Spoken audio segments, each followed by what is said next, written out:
Fan Club Challenge Plus. Ay, tatlong plus. Sana all. Ayan. For today's video mga kapopo ay meron na namang task reward update ang ating Popo application. Okay? Ito yung tinatawag na Fan Club Challenge Plus.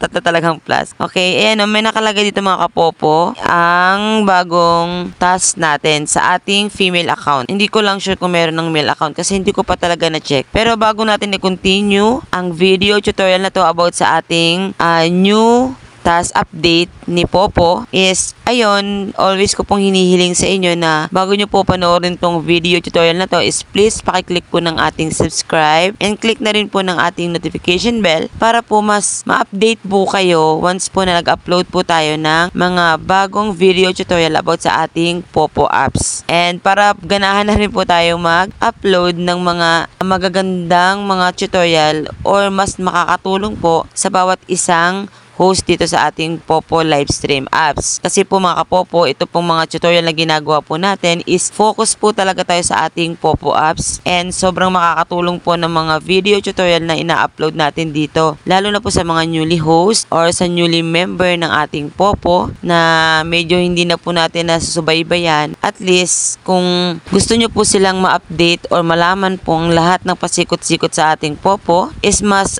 makakabuti po na i-share nyo na lang po sa kanila yung ating YouTube channel para po makapanood po sila ng mga tutorial about po sa ating Popo apps. Ayan, para saan nga ba tong Fan Club Challenge Plus at paano nga ba to gawin para ma-receive natin yung mga points na rewards na ibibigay ni Popo once na hit na natin tong mga challenge na to. Ito mga kapopo is 1 week challenge lang talaga to. Kasi mayroon pong date na nakalagay. October 16 po siya nag-start and then hanggang October 22.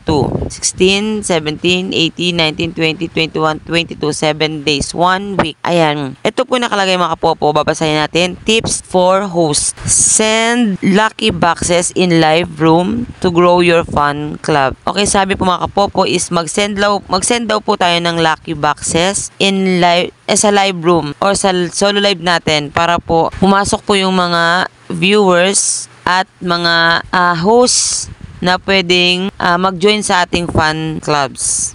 Fans club. Ano ba ito? Puro may S. Ayan. Pangalawa po is mag-set ng party room seat for fan club members only. Okay, isiset nyo po yung room nyo o yung party live nyo, di ba may mga seat po doon. Kailangan po pag i-click nila yung seat na gusto nilang umupo or mag-task sa panel nyo, is lalabas po doon na kailangan po is magpa-member ka muna sa kanilang fans club. Okay, tapos pag i-click po nila yung box, kailangan po is member ng fans club bago po nila ma-avail yung reward sa box. Ito pong 4,200 na points, ito pong bibilugan natin, is total po yan lahat ng pwede nyong makuha once na hit nyo po yung mga tasks na bibigay ni Popo sa atin. Ito po yung una, yung daily fan club members increase by 5. Okay, pag nag-increase daw po yung mga member nyo sa fans club ng more than 5 or at least 5 members pala, is makaka-receive na po tayo ng 500 points. Galing, no? Sana all. Tapos, kapag may nagpa-member daw po sa inyo ng mga 10 members, okay, is makaka-receive daw po kayo na 500 points, bali 1,000 na. And then, pag may nag-increase na naman daw ng 10, sabihin natin mga 25 na yan, 25 members nyo na, magiging, mag-a-add na naman si Popo ng 200 points. Tapos, mag-increase na naman sila ng 50, okay? And then, ayun, pag nagdagdag na naman sila ng 50 na nag-join sa fan club mo, is magkaka-additional ka na naman ng 400 points. Pag nagdagdag na naman daw ng 100 na member, is automatic na magkaka 600 points ka ulit. And then, pag naka 200 na members ang nag-join sa fan club mo, is mas malaki ito mga kapopo, 2,000 points. Sana all. Sana all. Ayan, equivalent po itong lahat. Ito yung total. Ayan, 4,200 ang possible na ma-earn mo once na-hit mo tong mga task rewards na to or yung mga tasking na ginawa ni Popo ngayon. Okay, 1 week lang to mga kapopo. 1 week lang ang binigay na limit sa atin ni Popo. Kaya sa loob ng 1 week, dapat matapos natin tong task na binigay niya. And then, yun, after 1 week, mawawala na to.